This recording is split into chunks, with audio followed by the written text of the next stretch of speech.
What are the keys that you are looking for in Game 1 of the NBA Finals? I'm rooting for the big fella to get healthy, and hopefully he gets a chance to appear in this series.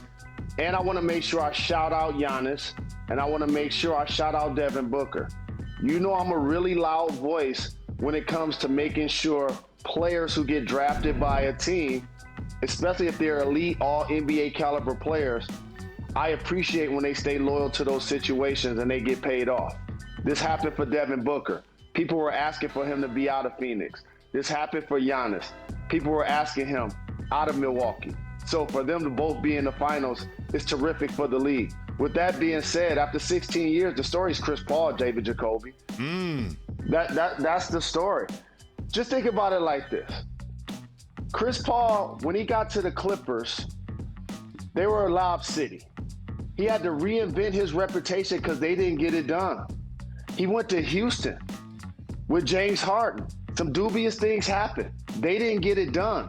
And like a seasoned veteran, he had to go to Oklahoma City and replay for his value, not only as a player, but as a leader and as a game changer.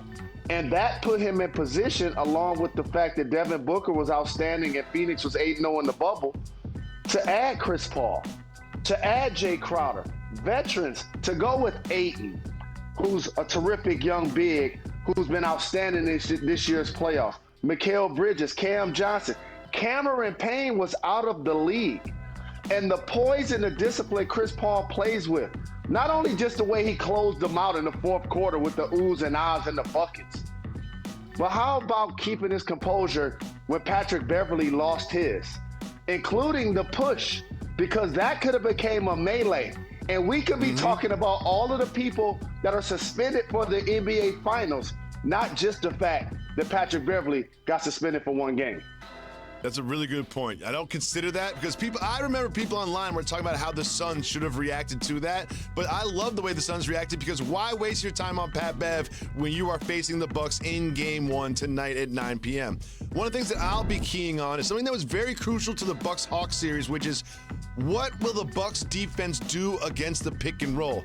Remember Game 1, they got torched. Brook Lopez was dropping back, and they weren't switching at all. Over the course of that series, they started switching more and more against Trae Young and his pick and roll. However, when CP3 has the ball and DeAndre Ayton is the roll man, there is a very versatile duo right there. So if you drop back your big, CP3, where is he best shooting from? Oh, that's right, the elbow. You can't give him that shot. And if you switch, then expect DeAndre Ayton to eat on the smaller defenders of the Bucks. And without Giannis, I don't think Giannis is going to play, but even if he does, he won't be 100%. Can they keep Brook Lopez in the game? Do you remember Game 5 of the last series against the Hawks?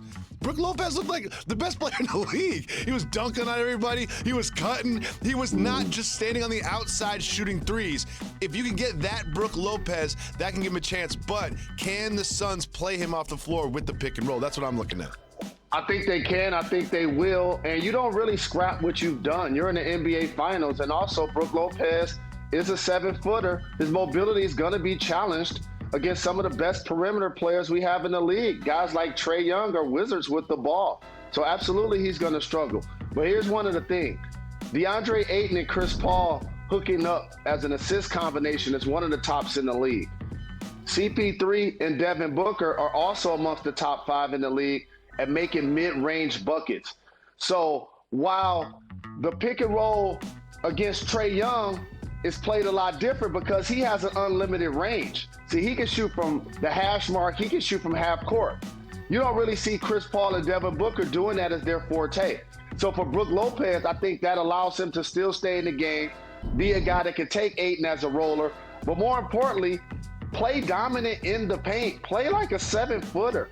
We saw him earlier in his career play with his back to the basket, play mid-range, and be a 20-point scorer.